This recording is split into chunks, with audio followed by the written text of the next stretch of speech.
আজকের রেসিপি পনির মশলা ঘি রোস্ট।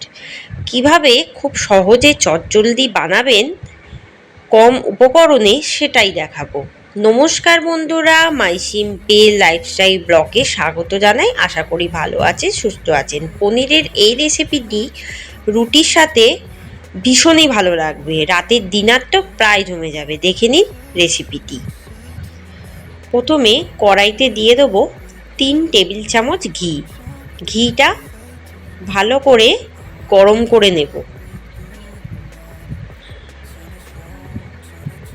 এরপর দিয়ে দেবো 3টে শুকনো লঙ্কা আর 2 টেবিল চামচ গোটা গোলমরিচ, 1 টেবিল চামচ ধনে গুঁড়ো,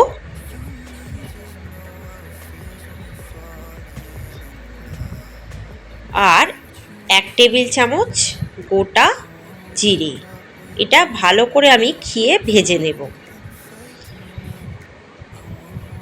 প্রথমে প্রায় ভাজা হয়ে গেছে এই মশলাটা। এবার দিয়ে দেবো 5 থেকে 6 কোয়া মতো রসুন, একটা গোটা টমেটো। এটাও একটু ভেজে নেব ভালোভাবে।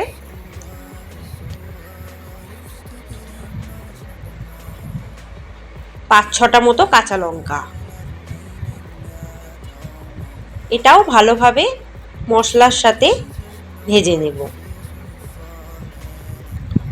প্রায় এই মশলাটা কিন্তু ভাজা হয়ে গেছে।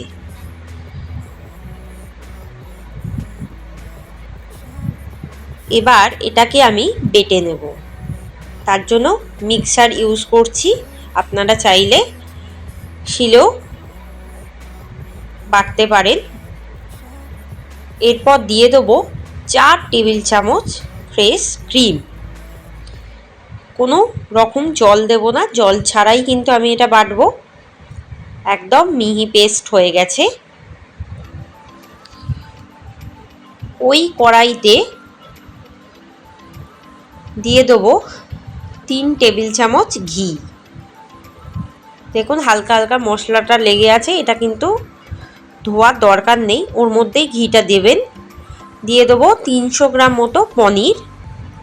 একটু বড় বড় সাইজ করে কেটে নিয়েছি। পনিরটা একটু ঘিতে ভালো করে ভেজে নেব। আঁচটাকে লো টু মিডিয়ামে রাখবো।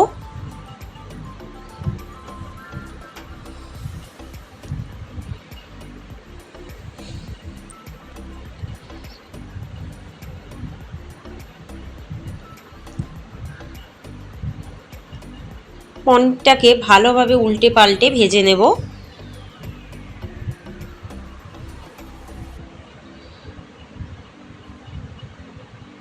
ভাজার সময় দিয়ে দেবো 1/2 চামচ চিনি আর পরিমাণ মতো নুন।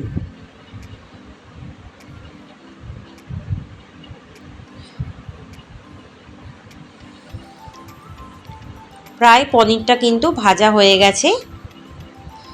এবারে দিয়ে দেবো ওই বাটা মশলাটা, দিয়ে ভালো করে কিন্তু কষিয়ে নেব।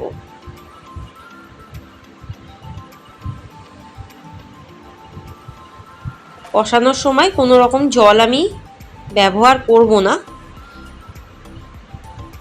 একদম মশলার সাথে কিন্তু পনিরটাকে ভালোভাবে মিশিয়ে দেবো।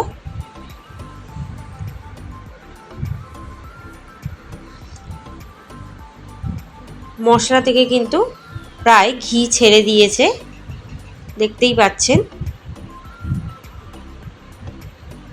প্রায় কিন্তু আমার 50% কষানো হয়ে গেছে। বাকি 50% কিন্তু কষিয়ে নেব। এবার প্রায় কষানো হয়ে গেছে, ঘি ছেড়ে দিয়েছে। এবার দিয়ে দেবো 1 কাপ মতো জল। জলটা যাতে উষ্ণ হয়।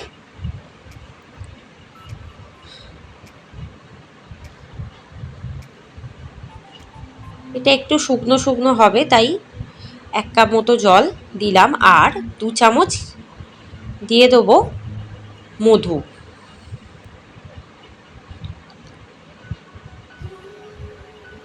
আর দিয়ে দেবো 1 কাপ মতো দুধ, দিয়ে ভালো করে মিশিয়ে দেবো।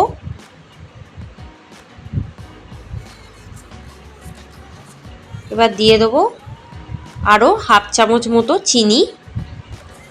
এটা একটু মিষ্টি মিষ্টি স্বাদ হবে, তাই জন্য আমি চিনি দিলাম, আপনারা চিনিটা অ্যাভয়েড করতে পারেন। এবার ভালোভাবে পনিরটাকে সিদ্ধ করে নেব। তারপর দিয়ে দেবো 1 চামচ গরম মশলার গুঁড়ো, দিয়ে আবারও ভালো করে এটাকে নাড়তে থাকবো যাতে মশলাটা না কড়ার গায়ে আটকে যায়।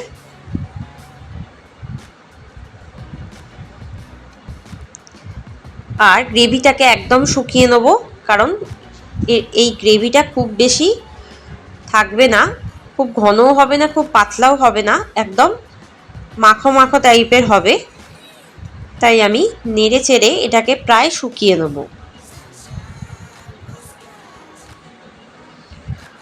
রাতের ডিনারে এই রকম রেসিপি ভীষণই ভালো লাগবে, খেতেও হবে দারুণ। একদম নেড়ে চেড়ে প্রায় শুকিয়ে নেব, সকালেই কিন্তু একদম রেডি হয়ে যাবে পনির ঘি মশলা রোস্ট, যা রুটি বা পরোটার সাথে ভীষণ ভালো লাগবে। আর রাতের ডিনারের এটা প্রায় অভিনব রেসিপি।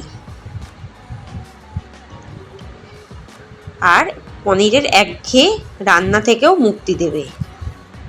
প্রায় একদম শুকিয়ে গেছে দেখুন গ্রেভিটা।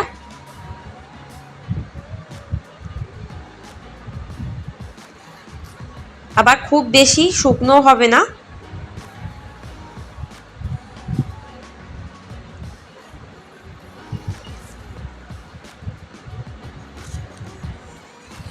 এরম বেশ মাখা মাখা ব্যাপারটা থাকবে। প্রায় রেডি হয়ে গেছে আমার। এবার ওপর থেকে 1 চামচ দুধ দিয়ে দিলাম। দুধটা এবার ভালোভাবে মিশিয়ে দেবো পনিরের সাথে, যাতে খেতে আরও টেস্টি হয়। যদি রেসিপিটা ভালো লাগে অবশ্যই আমার চ্যানেলে সাবস্ক্রাইব করবেন, বেল আইকনে ক্লিক করে রাখবেন যাতে ভিডিও ছাড়ার সাথে সাথে পৌঁছে যায় আপনাদের কাছে। আর ভালো থাকবেন, সুস্থ থাকবেন, সাবধানে থাকবেন, অবশ্যই আমার চ্যানেলে চোখ রাখবেন। দেখুন কতটা নরম তুলতুলে হয়েছে পনিরটা, খেতেও কিন্তু লাজবাব হবে যদি আমার রেসিপি মতো বানান। প্রত্যেকটি রেসিপি দেখার অনুরোধ রইল আপনাদের কাছে। ধন্যবাদ।